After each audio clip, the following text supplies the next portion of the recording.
کبھی دل کی حالت ایسی ہوتی ہے کہ انسان ہر نماز، ہر سجدے، ہر دعا میں صرف ایک ہی چیز مانگتا ہے۔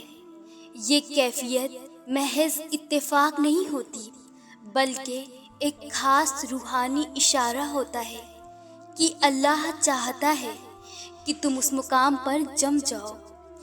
ایسی دعا کے پیچھے کئی حکمتیں ہوتی ہیں جنہیں ہم قرآن و حدیث کے ذریعے جاننے کی کوشش کریں گے۔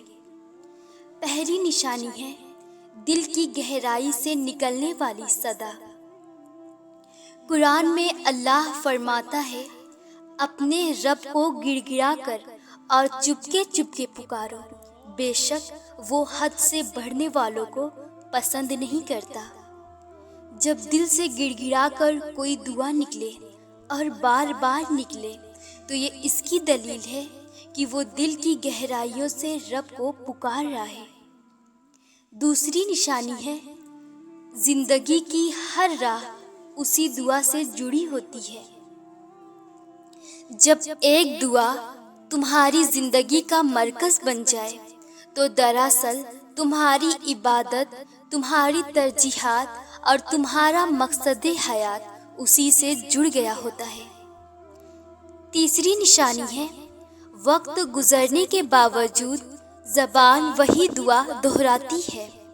قرآن میں اللہ فرماتا ہے، حضرت زکریا علیہ السلام نے بڑھاپے میں بھی جب اولاد کی دعا مانگی، اے میرے رب مجھے تنہا نہ چھوڑ اور تو سب وارثوں سے بہتر ہے۔ حضرت زکریا علیہ السلام نے لمبے عرصے تک ایک ہی دعا مانگی، مگر انہوں نے ہمت نہ ہاری اور اللہ نے آخر کار ان کی دعا قبول کی۔ چوتھی نشانی ہے دعا نہ پوری ہو پھر بھی دل مطمئن رہتا ہے۔ ہو سکتا ہے تم کسی چیز کو ناپسند کرو حالانکہ وہ تمہارے لیے بہتر ہو۔ یہ آیت ہمیں یہ سکھاتی ہے کہ کبھی کبھی ہماری دعائیں فوراً پوری نہیں ہوتی، مگر اللہ بہتر جانتا ہے کب، کیسے اور کیا دینا ہے۔ اور جب دل پھر بھی مطمئن رہتا ہے تو یہ ایمان کا اعلیٰ درجہ ہوتا ہے۔ اگر تمہاری زبان ایک ہی دعا پر رک گئی ہے تو یہ کسی کمی کی علامت نہیں، یہ ایک روحانی راز ہے، ایک خاص تعلق تمہارے اور تمہارے رب کے درمیان۔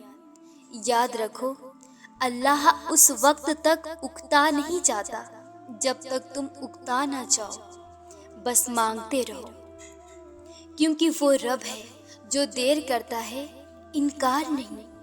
اگر آپ بھی کسی ایک دعا کو بار بار مانگ رہے ہیں تو کامنٹ میں لکھیں، یا اللہ ہماری دعا قبول فرما۔